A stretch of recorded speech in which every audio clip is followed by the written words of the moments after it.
Good morning, students. Hope you all are keeping well.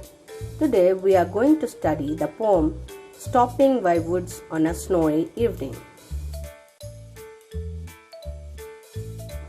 Whose woods are these? I think I know. His house is in the village though. He will not see me stopping here to watch his woods fill up with snow. My little horse must think it queer to stop without a farmhouse near. Between the woods and frozen lake, the darkest evening of the year, he gives his harness bell a shake to ask if there is some mistake. The only other sounds the sweep of easy wind and downy flake.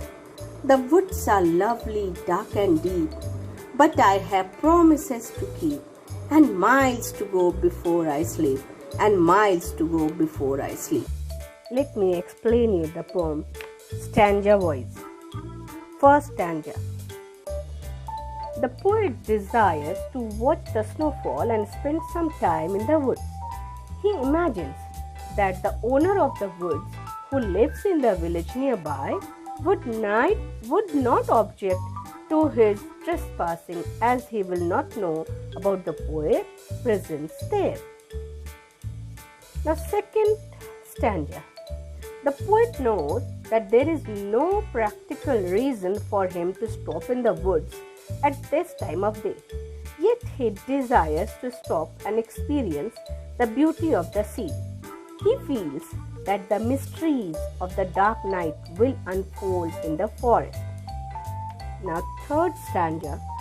This stanza talks of the quiet environment of the woods, where there is only the sound of the snow falling and of the light breeze sweeping through the trees.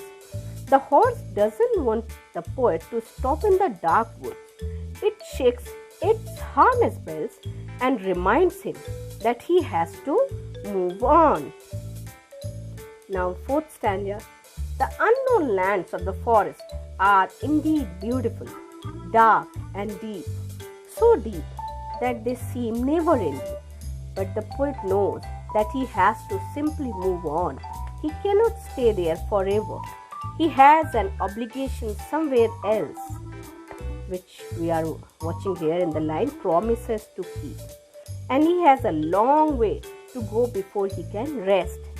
One has to overcome the yearning for the beauty and serenity of the unknown lands and continue on his journey.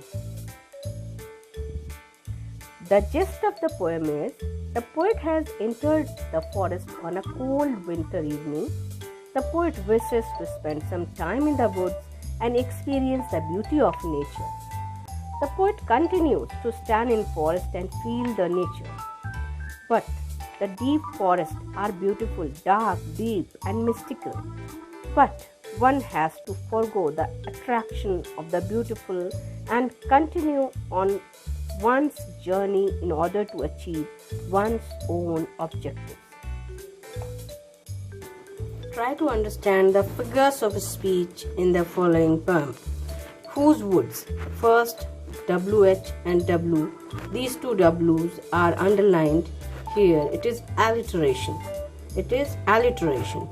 Second, now fourth line, you could see that again two W's are underlined. It is alliteration again. Imagery is woods. Woods are just figure of speech imagery, because here it creates a different picture in your mind. Now, second paragraph, you could see here farmhouse, lake is underlined, and in the first paragraph also woods are underlined. All three are imagery because they are creating a picture in your mind. Now, third paragraph, gives his harness bell a shake to ask if there is some mistake. This is what horse is giving shake to its harness bell. So horse is personified here. It is personification. And now the third line, the sweep of easy wind and downy flake. It is metaphor. In this line, the comparison is known as metaphor here. Now the fourth line, and miles to go before I sleep, and miles to go before I sleep. The lines are repeated, that's why it is a refrain. The figure of speech refrain is here. Thank you all for watching my video.